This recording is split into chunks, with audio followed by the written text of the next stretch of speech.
Well, good afternoon. Welcome to the show. I hope everybody's doing well out there. Hope you're enjoying your week so far. Hope you're getting some good weather. We got an interesting topic for discussion today, but first, just want to thank everybody that's recently subscribed to the channel. Really do appreciate it, and I appreciate you guys watching my videos and commenting on them. It really helps me out with, figuring out what kind of content to bring in the future. I just put out a video yesterday. It was the recent uh, video in my Alaska cruise series. And thanks for those that have watched it already. And if you haven't, give it a look. Let me know what you think. If you got any questions. Also, there won't be an episode of the Scuttlebutt tomorrow, but I will be participating in the Raid Parade.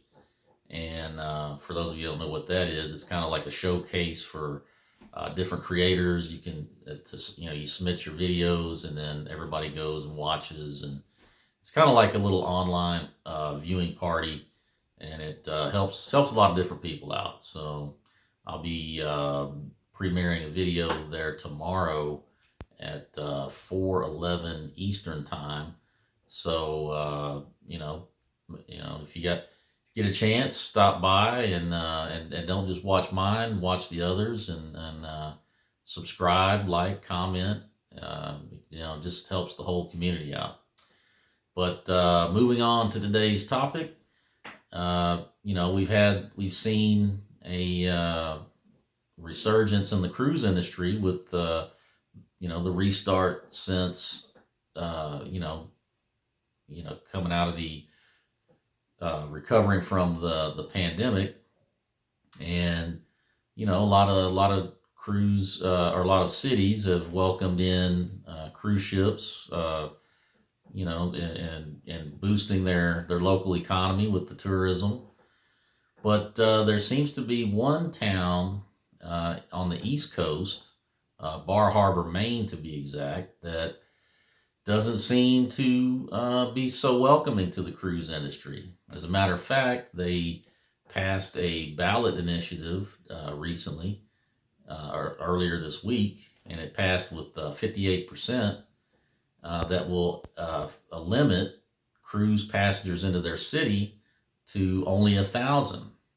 Now that's essentially going to amount to no cruise passengers at all, because I can't imagine any cruise line that's, you figure the average cruise ship is going to carry, at least 3,500 passengers, most of them more than that. And so now you're going to be in a position where, how are you going to decide which passengers get to go, which have to stay? And I just can't see that any cruise line would want to mess with that kind of a headache.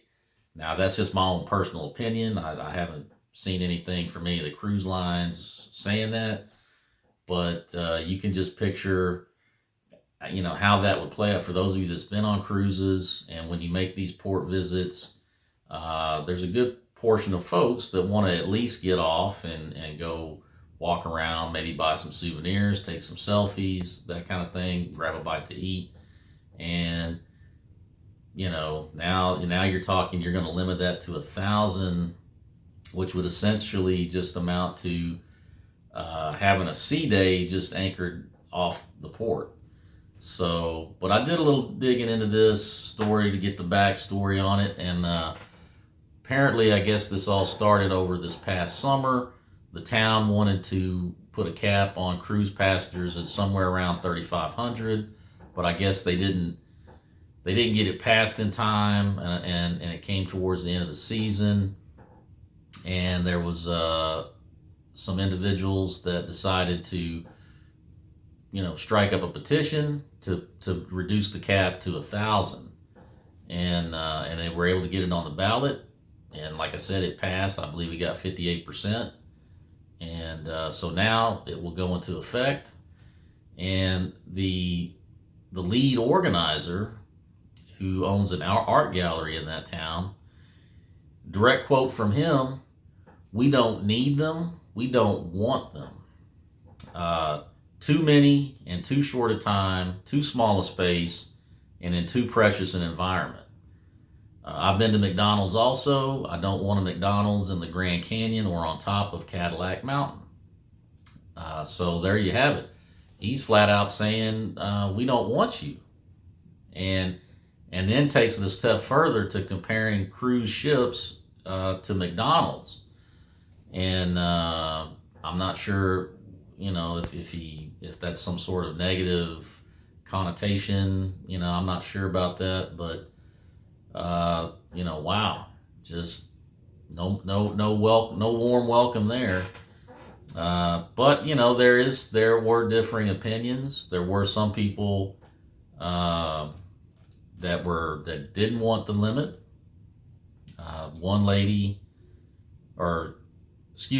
One gentleman says that his quote is, if we're going to limit how people can get here, we probably should just put up a gate at the head of the island and only allow so many cars too, because parking's an issue.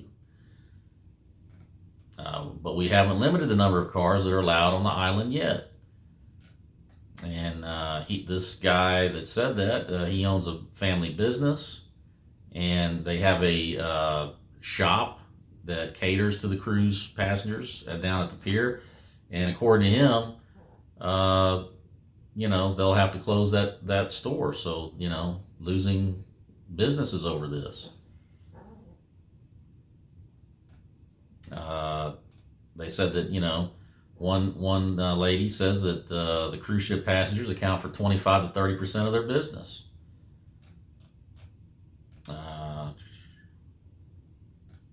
And then another lady has a quote here: millions and millions of people come to Bar Harbor every year. 200,000 of them at most get off a cruise ship and walk around. They have a pocketbook in one hand, a pair of sneakers in the other. How much harm can they really do? Some people are worried that there might be legal challenges from the cruise lines, but the organizers of the petition that just passed says that they're ready to fight and that they think they'll win in a courtroom.